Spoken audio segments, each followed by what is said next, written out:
Hey everyone, I'm Keisha Charmaine and I'm back with another video. This one is probably going to be a long one. I can feel it. I am putting in pipe cleaners to create pipe cleaner curls and I felt like chatting. I'm in a chatty mood, so we're going to talk. And I kind of want this to be light as these subjects can be, but, you know, pop culture topics. So firstly, I'm doing pipe cleaner curls because I'm gonna do a little cute video and my hair has to be curly for that. The video is gonna be to promote my Black Friday sale, which is going on right now. It's going on early and it's gonna go on until the 28th or while supplies last. So if I run out before the 28th, then that's that. So I do recommend that if you want to get your 40% off my Black Friday bundle, then shop as quick as you can, okay? I have the link below on how you can get access to the sale, okay? 40% off the Black Friday bundle. I'll have the bundle here if you're interested. Basically it's the Love, Light, and Locs line, okay, pretty much, except for the refill for the rose water. I just have the rose water, the horsetail leaf growth oil, the emu oil growth drops, the Loc cologne, the Love, Light, and Locs gel, and the Loc detox clarifying shampoo. So definitely this is a sale you want to hop on because pretty much you're saving 80 bucks and these types of sales don't happen often, if at all. This is probably the biggest sale that I've ever had. So hop on it. So basically, where shall I start? So before I get into pop culture, I guess this is pop culture actually. This is pop culture. So the writer's strike, the actors and writer's strike is over. For those of you who don't know, I do dabble into acting a bit. Did you guys know that? If you guys follow me, then you probably did know that. I am not a union actor though. So I have been working during the strike because the strike really applies to union actors and union productions. So I've actually been working on a short film, which I can't wait until you guys are gonna be able to get access to it. I have a small role, but my role is still pretty important, but it's small. So I hope that I hope that it comes out well. I know I look good on camera. I know that much. The director did show me a bit in pieces, but hope that I performed well. I actually worked with this director a couple of times prior. Those two projects didn't come out yet, but I really hope that you guys can see it. I mean, okay, so the second project is called Simon, and I'm not too proud of my performance. I did my best, with what I had. Again, I'm up and coming, so I'm still, I'm still learning. But I do think that I did a better job in the first one that we did together called Love 19. So Simon is about, this couple. I'm the wife in the couple, and we have a child and we basically adopt another child, and you see what happens with that. It's a short film, so that's only maybe like 10 minutes. Now the Love 19 film, which I did not see, but I just know that I did really well in that. I mean, comparatively speaking, at least. That one is about a couple quarantined together, going through their quarantine struggles together. It's bickering, making up, and bickering and making up. That's pretty much that movie, and I think that one is probably going to be really good. Can't wait to see that. And I don't know where these will come out. If it's gonna be Tubi, I'll let you know. I don't know, but definitely stay tuned, okay? Because I'm definitely, trying to do more acting. Speaking of which, Power. Do you guys watch Power? I hope you guys watch the Power franchise because you may see me. You may see me. You gotta look, but you may see me. So I did do one episode of Raising Kanan background. Just one. But when it comes to Ghost, I did maybe 4 episodes background. And I know I had a close-up on Ghost, so when it comes out, if I didn't get chopped out, I'll definitely post it and let you guys know, because the close-up on Stars, that's dope. Yeah, so that's that. Shout outs to the writers and the actors and the strike ending. Hope that everybody got what they wanted to in the deals. I didn't read up on that, but I probably will later. All right, so now into the other topics that I have on hand. I have a list. First on the list is Kiki Palmer. Now, I'm sure you guys are aware that Kiki Palmer, she had a baby maybe last year with her baby father or boyfriend at the time. And, they were pretty low-key. She would post him every now and then, and he would appear on her podcast with her mom every now and then. But they were pretty low-key as a couple. Even after she had her baby, they would you just see them, not hearing much about them. But that all changed this summer when Kiki attended Usher's concert with a very grown and sexy outfit on, and Usher did as he does. He goes into the crowd and finds the celebrity woman to serenade, and that's what he did for Kiki. And Kiki was so excited. She was so happy to be serenaded to by Usher, who's her favorite singer. And yeah, so I remember when I first saw the clip of her being serenaded to Usher, I'm like, oh, this is so cute. Look at Kiki fangirling. That's literally the only thought I had in my mind. And then I kept it moving. And then like hours later, I see that her baby father has something to say on Twitter. Basically, oh, why are you dressed like that? You're a mom. Why he do that? So, yeah. So my initial thought was like, that's a red flag. Now, whether or not you agree that she shouldn't be dressed that way, that to me, that's irrelevant. Like the issue at hand is that when it comes to couples, now listen, I'm no relationship guru or nothing of the sort. But what I do know, I'm going to speak on what I know. What I do know is that when couples have issues, it's best to face those issues in private. Now, obviously, most of us are not going to be able to relate to this type of situation because we're not celebrities. But I'm sure you can relate to a situation where you were probably out with your partner. Maybe you guys are at a bar or a party or something. And then maybe your partner runs into somebody from their past of the opposite sex. If you guys are hetero, right? Maybe like an old friend from high school. And then they come up to them and they're like, oh my God, I haven't seen you in so long. And then they have a prolonged hug, right? That'll probably make you feel uncomfortable. You're having this prolonged hug at this party in front of a lot of people. Your spidey senses may start tingling a little bit, like what's going on here? Even if there's nothing going on between them, they were just old friends who haven't seen each other in a long time. They had a couple drinks in their system, so they're just a little, looser than they normally would be. I mean, their behavior is a little looser than they normally would be. They're not as conscious.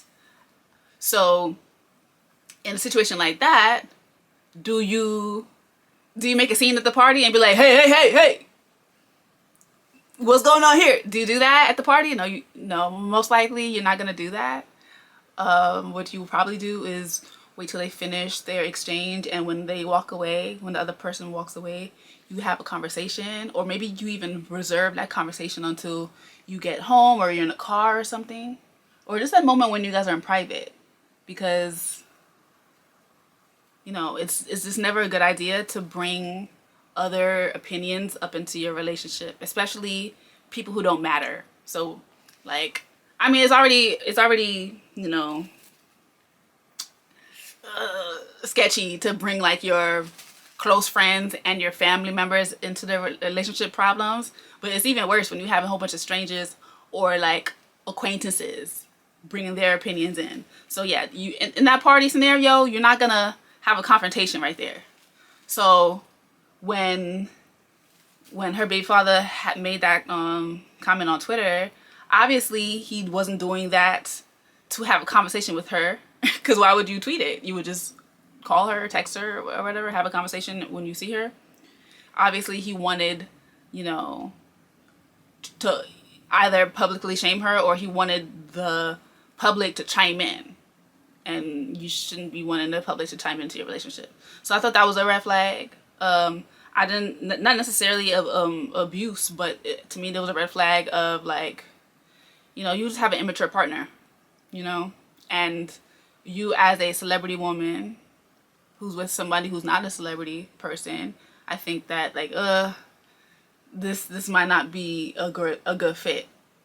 But recently what came out a few days ago was that Kiki Palmer, she was granted a restraining order against him, and she was granted temporary full custody of the baby, I guess, until they have their trial, or however that works, or see the judge, or I'm not exactly sure how that works, especially in California.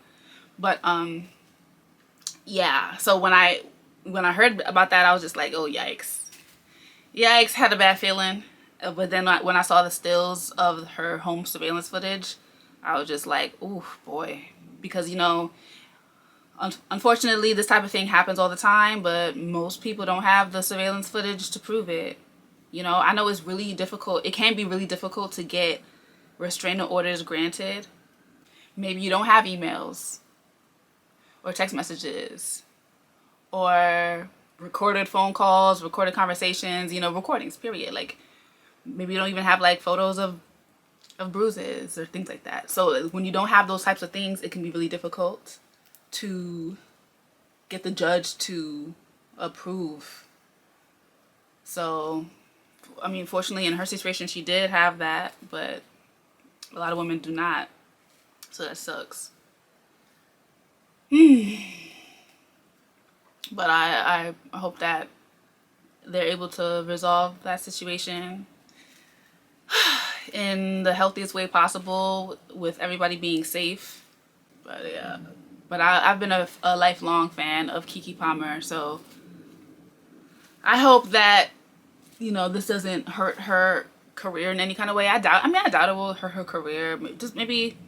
Just tarnish her it's tarnishing her reputation a little bit, because she was just so unscathed. She was just, you know what I mean? Like, Kiki Palmer don't be in no mess. So this is unfortunate. So if you're wondering, I'm using about 2 locks per pipe cleaner. But this one in particular, I'm using one just because of the placement. Like, I want a side part. Like, I'm going to have the curls on this side and this side. So I'm going to just have one on this one. And I don't retwist when I curl my hair. Well, 9 times out of 10, I don't retwist when I curl my hair. Mostly because I prefer the volume that comes with the no retwist. And I'm gonna be finished with this faster than I ever done pipe cleaners. Usually when I do pipe cleaners, I do 1 lock per pipe cleaner, so that's why. So this is really cutting that time in half. So yeah, so shouts to Kiki Palmer. I hope the her situation is resolved well for all involved. Oh, but I do kind of want to address, you know, like, a lot of commentary that's been going on around that. Like, as far as, like, have you seen the conversation that she had with Steve Harvey? Where Steve Harvey is encouraging her to date men with money, basically, because she has money, and he feels like, you know, the woman shouldn't provide her man a lifestyle that he hasn't earned. And Kiki's argument is that she's dated, you know, rich men before, and basically they're not all that they're cracked up to be. And I want to say this: you're gonna find good men in every tax bracket. You're gonna find terrible men in every tax bracket.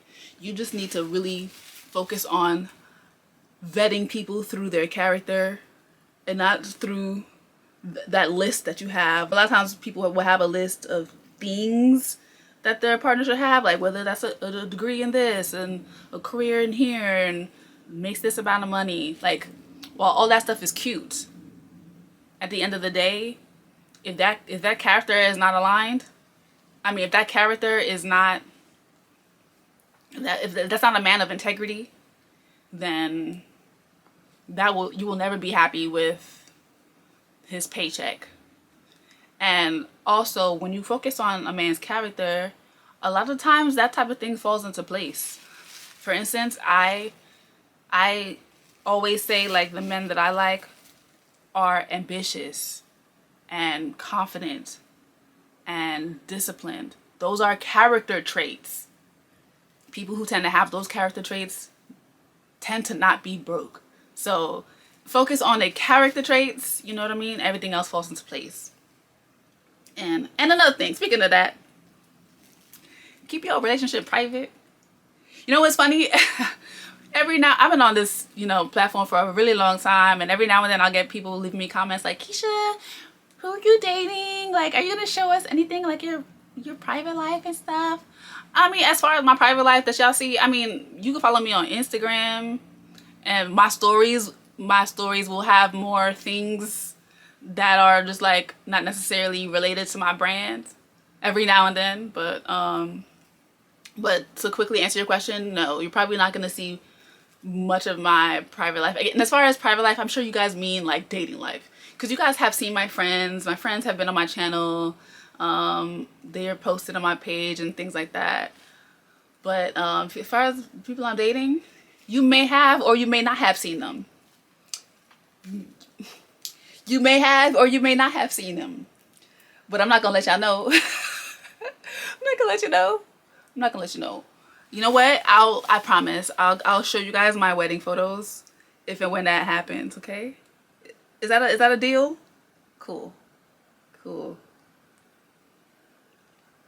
And as far as, like, me actually being married, like, I'll probably post, like, birthday shout outs to him, or, like, maybe some vacation pics, and that's it. Like, but yeah, I am not a lifestyle blogger. I am not a relationship family channel. That's not what this is gonna be. I'm a hair girl. I'm a lock girl, natural hair. Okay, beauty. That's my thing. I'm gonna stay in my lane, okay? But yeah, that's that on that. Next on my list, I do want to speak on Lori Harvey and Damson. That's what I wrote. I wrote Lori Harvey Damson. All right, so I think that Lori Harvey gets a lot of flack, and I think it's kind of, like, weird. I think it's a little weird, but I guess it's not unexpected. People don't like to see women dating, and that's literally what it is. People don't want to see them dating. But like I said, you're just better off keeping your relationships private, and I think that's the issue here with the highly public relationships. Is never a good look, and it's usually a worse look for the women, because that's just the society we live in. We live in a misogynistic society, that doesn't want to see women not virgins. They don't want to see women not married, you know what I mean? Not mothers. That's the society we live in. I mean, it's changing a bit. It is. It's changing a lot. We're definitely more open to less traditional lifestyles. But for some reason, when it comes to Lori, people be so mad.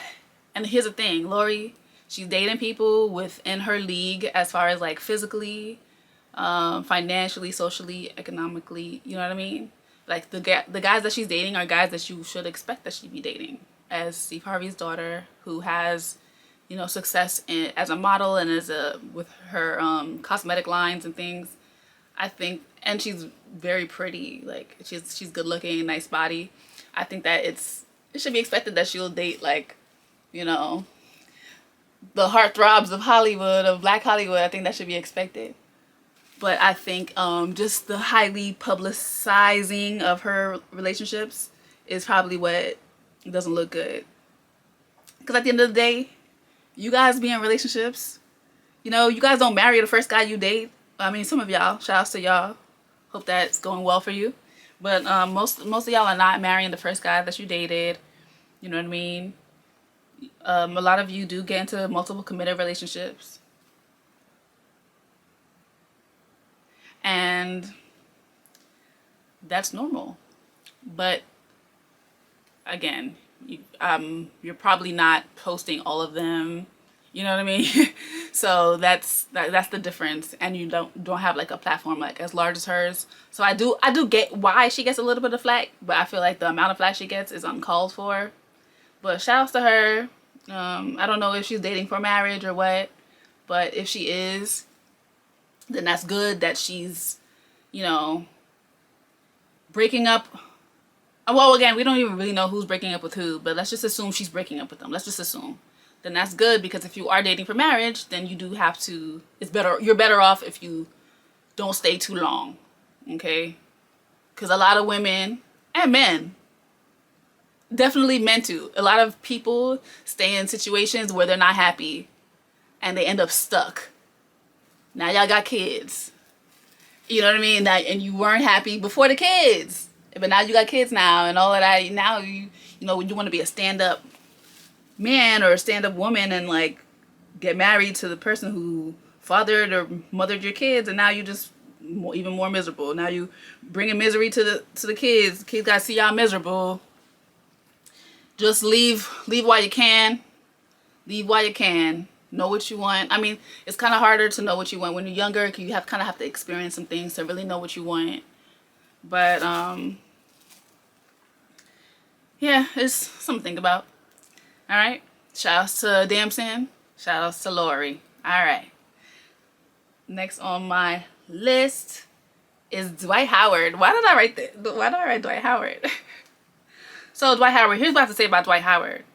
And I feel like I'm not hearing enough conversations on this part. Like, everybody wants to talk about how, oh my God, he's, you know, he's gay or bi or pansexual. I would probably identify him as pansexual. That's kind of what it seems. It seems like he's into everything, a little everything. That's basically pansexual. And people are just like, oh my God, this fine masculine brother is, you know, into that world, LGBTQ. And I'm just like, who cares? I do not care. I don't. What I do care is what I'm hearing about his latest I don't want to use the word accuser, but I guess that's what it is. His latest accuser. He's talking about sexual assault. Essentially, why is nobody upset about that? Be upset about a sexual assault. Don't be excited about sexuality. That's all I want to say about that. I don't want to touch on that too much. Next up, Jada Pinkett. So I've been listening to her audiobook. First of all, I'm glad that I'm listening to her audiobook versus reading it, because if I tried to read it, I know it would take me forever. I'm the type of person, I like to read self-help, and those are pretty much the only books I really finish. Her book is autobiographical, but she does have elements of self-help at the end of each chapter, which is cute. I like that. I shouldn't use the word cute. That sounds minimizing. I mean, it's nice. I do like it. That's not why I'm listening. I'm not like interested in the self-help aspect so much.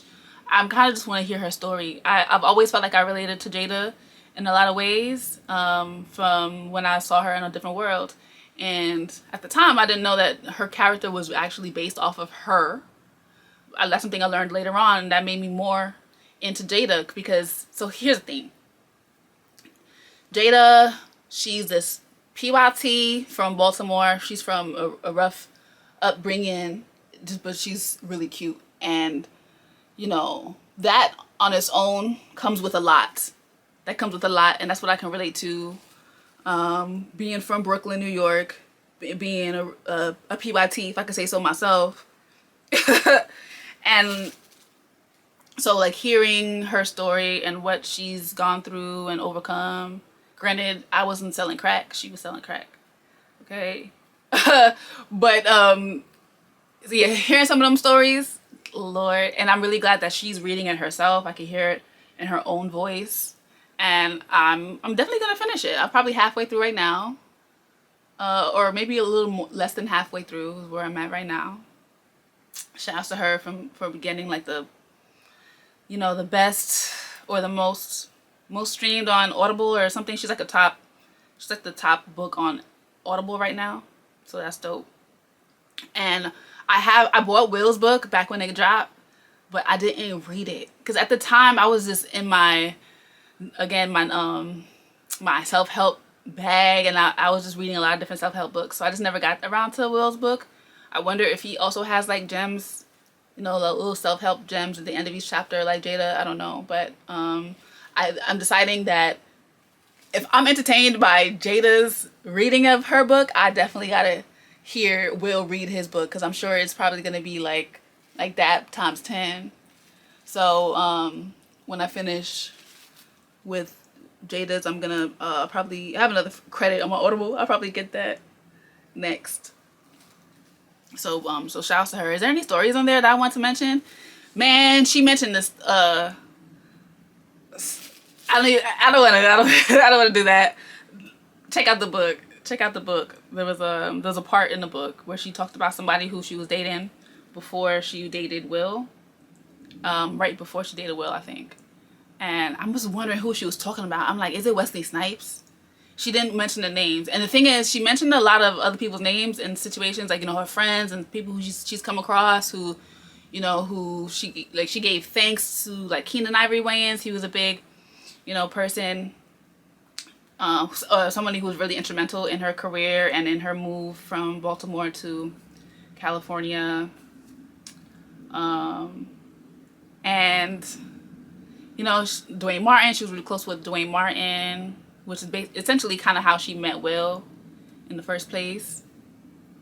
But she does mention this guy who she dated. She doesn't say his name, I guess to protect him. But basically he wasn't a good guy. And I'm like, okay, y'all love to protect the not good guys, but I get it. She just didn't want to start no mess, especially from a story that was 30 years ago. So I get it. And then he didn't physically abuse her. She left him right before she felt like it was about to get there. But I thought that she might have been talking about Wesley Snipes. I don't know. Do y'all know who Jada dated before Will Smith? Let me know. Let me know, because I really want to know who that is. So she calls him Lance in the story, but she lets us know that that's an alias. But if y'all know who Lance is, let me know, because I want to know. Just me being nosy. Anyway, next on my list is Lauryn Hill. Now, I was very upset. I was very offended by Lauryn Hill's recent statements. You know, if you're not familiar, she, you know, at one of her concerts recently, she got on the mic and basically was like, so for those of y'all who got something to say about me being late, y'all better be lucky that I even show up to the most bomba clot production. And I'm just like, girl, what? We should be lucky that you showed up. You should be lucky that you have fans still supporting you through your disrespect. And I'm just appalled because, listen, Lauryn Hill, do y'all understand? I love me some Lauryn Hill growing up my whole life. Her Miseducation album came out when I was way too young to appreciate it, yet I still loved it. That came out in like 99. I was 7, 8 years old, but I loved it. And then when I became a teenager, I came back around to it and I loved it. When I was in my early 20s in college, I played that album out. And I even really appreciate her acoustic album, which nobody shows love to, but that's okay. That's okay. I guess it's not really considered an album, I guess, but it's really good. So, granted, I never paid to see her live, but now I know that I won't. Now I know that I won't. That's that. Okay, whatever. So if people choose to support her after that, like that's their prerogative. You know, I understand. You know, when you go to a concert and they say the doors open at 7, but then the show doesn't start until 8:30. Like I get that. You know, because you need to give the people time to get their seats. You know, get their merch, get their drinks, their food. You know what I mean? I get that. But like Lauryn Hill, she's known to arrive like 3-4 hours late. That's crazy. That's crazy, man. People's buzz is gone. The buzz is gone. You know what I mean? Like, that's awful. But anyway, Shout outs to her. And shout outs to y'all if you supporting her. Next on my list is Britney Spears. Now, you might not have guessed this about me, but I was a Britney Spears fan, okay? A fan girl. My battery's gonna die, so I'm gonna charge this up and come back. Okay, so while it was charging, I did make some progress, as you can see. So we're back. And as I was saying, the next topic is Britney Spears. Now, you probably wouldn't be able to guess this, but also you probably could have, because if you know I'm a 90s baby, you know, we grew up on pop music, like that 90s pop, that boy band pop, like that's what we grew up on. So yeah, I used to listen to Britney Spears and NSYNC and Spice Girls and Backstreet Boys, Christina Aguilera, and so on and so forth. I did. That's my elementary school, middle school. Well, no, elementary. That's my elementary school experience, right? So yeah, I love me some Britney Spears, right? And I remember, like, as I went on into middle school and high school, and I saw, you know, how she was experiencing her mental challenges, and like just things were just looking real bad and bleak for her. And we know, you know, she was in her conservatorship, and her stands really fought to get her out of that conservatorship. And I remember I was following the fight, and I thought that they weren't trying to get her out of the conservatorship. I thought they were trying to get her father removed from being in charge of her conservatorship. You know what I mean? And I think that would have been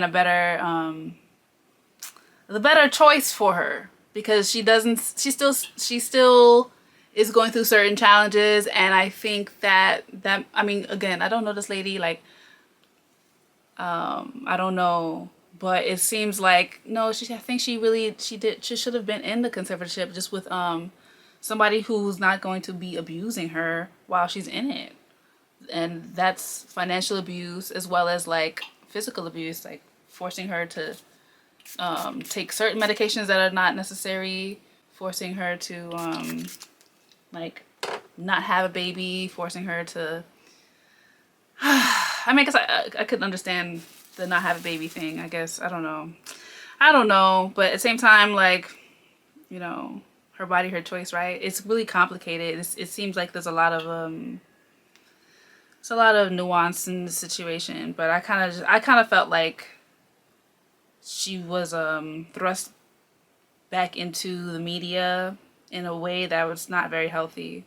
But that's neither here nor there. I brought her up because she has a book out, which I did not read, and I probably won't read it. You know, yes, I was a fan as a child, but I'm not very interested anymore. But you know, I do still, you know, follow the blogs and stuff when they report on Britney and see what's going on. And you know, she's been transparent about certain things that went on with her relationship with Justin Timberlake. And recently they interviewed Timberland and brought it up. I'm sure the interview was not about Britney, but the clip from the interview that went viral, he was, you know, they brought up Britney Spears. Basically, you know, they were like, oh, Timberland, you know, you worked on Cry Me a River with Justin Timberlake. You know, Britney Spears has a book out, whatever. And then Timberland just goes, Britney Spears is going crazy. Justin needs to put a muzzle on her. Justin needs to put a muzzle on her. And when I saw that, the way my jaw dropped to the floor, I'm like, really, Timberland? Oh my goodness. And I have to think about, why did I have such a reaction to that? And it's because, like, it's hard enough. Like, as a woman, we often feel silenced, you know, by societal pressures. We often feel we're not going to be believed when we say certain things. We often feel, you know, we're often made to feel just less than and more insignificant than our male counterparts. But that, plus the fact that she was in this conservatorship where she was silenced for all these years. So for him to say, put a muzzle on her, I thought that was so insensitive. And I realized when he said it, I don't think that he really meant it maliciously, as far as like, I don't think he wanted Britney to hear him say that or anything like that. I mean, but at the same time, you gotta be, come on, like Timberland is a OG veteran in the industry. Like, you gotta do better than that. You gotta do better than that. And whew, I never received a comment on a blog post that received as many likes as my comment on this subject. So when I saw that, I left a comment on the Shade Room, and my comment was something along the lines of, Timberland, you could have used a muzzle when you told us that you were in love with Aaliyah while she was underage. And that got 15,000 likes, over 15,000 likes. Never in my life have I seen that. And plus the comments underneath my comment were like 95% in agreement. Like, I've never experienced that. But it's true. Like, do you recall he was in like a documentary, and he said it like, I'm gonna misquote him, but I'm gonna paraphrase. He said, "It's time for me to share this with the world. I fell in love with Aaliyah when I met her." Mind you, he met Aaliyah when she was 16, and he was well in his 20s. I fell in love with her, but you know, she was just a baby, so I decided I'm gonna take on the role of a big brother. That's what he said. You know, he later on said that he married his wife because she resembled Aaliyah. You know, I don't think that that's weird. I mean, yes, it's a little weird, but I don't think that's that bad. Like, you know, you have a type, you know. Maybe Aaliyah was his physical type, so I could understand him being drawn to another woman who looked like somebody who he loved. I see that. But just the fact that you thought it was okay to admit that you were in love with a child. Why were you in love with a child? Why were you in love with a child? You know, and I just feel like Aaliyah, like, oh boy, rest in peace, Aaliyah. Like, the people around her did not do well for her at all. At all. It's such a shame, a crying shame. Like, she had all these, she was just constantly, I felt like she was just constantly, I don't even want to get into that. I'm sorry. I don't want to get into that. Rest in peace, Aaliyah. I was a fan of Britney Spears. You know, I'm also 90s baby. I was a big fan of Aaliyah as well. But anyway, Timberland apologized. You know, he mentioned, you know, that he was bugging for saying that, and I'm glad he apologized swiftly. But I kind of just felt like, damn. You said your true feelings at the end of the day. Like, that's how you feel, and that's how a lot of people feel. They don't want to hear women tell their stories if it's gonna paint men in a bad light, and I hate that. I did want to shout out Jeezy. So, full transparency, I've never liked Jeezy. I never liked Jeezy. I've always felt, I've had personal reasons why I didn't like Jeezy for like, since like my early 20s, right? Certain things that happened, I felt a way about Jeezy. He married Jeannie Mai back in, I don't know, 2020? Was that 2020? Cool. I was a fan of Jeannie Mai from watching The Real. I kind of felt like, really, Jeezy, that doesn't seem like your steez, but okay. Jeannie seems cool. I mean, she has said some things that are kind of crazy that, you know, she'll forever get a side eye for some of the things she said. But I'm like, okay, well, again, I don't know these people, so okay, cool. Now, you know, they're getting divorced. And he filed. And that's, you know, men don't typically file for divorce. Men don't typically file for divorce. So I'm like, oh, he had enough. Or whatever. But also made me wonder, what was his intentions originally? Like, you giving up so quick. But again, I don't know these people. I don't know what's going on in their household. But the reason why I brought him up just now is because I did want to shout him out for his interview with Nia Long. Granted, I did also kind of felt a way. I felt like, okay, you're using Nia Long, this beloved black woman, to like, I don't know if you trying to get your black points back up. You know, you flirting with Nia Long in your lyrics, trying to get your black points back up. I don't know what his intentions were. But what I do like about that interview, which I'm only got like halfway through it. But what I did like, I have a piece of lint that's driving me crazy because it's like green lint. I have to get it out. what I did like about that interview was how transparent he was about his childhood and, you know, him facing his traumas and, you know, working towards healing. And I always love and applaud when men, especially black men, publicly speak on their healing journey, you know, because like the world doesn't really make a safe space for men in that way to be vulnerable. You know, I think it's really important that we as women and men, you know, as men should also be a place for other men to be vulnerable to, like a brotherhood, you know. But it's really important that we make space for men in that way because men need it. People, you know, people love to say, you know, women are emotional. You know, in my experience, I would say men are more emotional. And I think it's not like inherent. I just think it's because men don't have, you know, the men aren't really granted the spaces to express their emotions, and it makes them more reactive and, you know, emotional and sensitive. I think that it can be remedied if we gave men more of a an outlet to be vulnerable. So shout outs to that interview with Nia Long. Again, I didn't finish it, but I will finish it. He did talk about, you know, child molestation, and that it's scary how common that occurs with boys, especially black boys. It's really sickening. And a sad part about it is that a lot of time, you know, when it's a woman who molests the boy, they, you know, they're proud about it, they're happy about it, but they're not going to really understand the psychological ramifications of that until they get older. And sometimes they don't even see it. But Jeezy, he talked about that a little bit. I didn't actually get to that part of the interview, but I did see that in like a blog post or on The Breakfast Club or something. Or somewhere. My battery's gonna die again.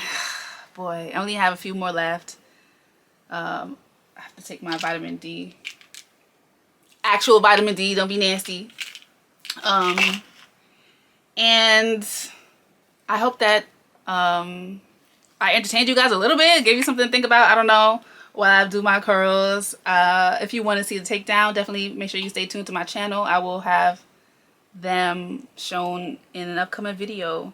Remember to get 40% off the Black Friday package on KeishaCharmaine.com. Click the link below for access to the coupon code, okay? So this is an exclusive sale. So I want you guys all to take advantage while supplies last, all right? Thank you so much for watching. Love, light, and locks.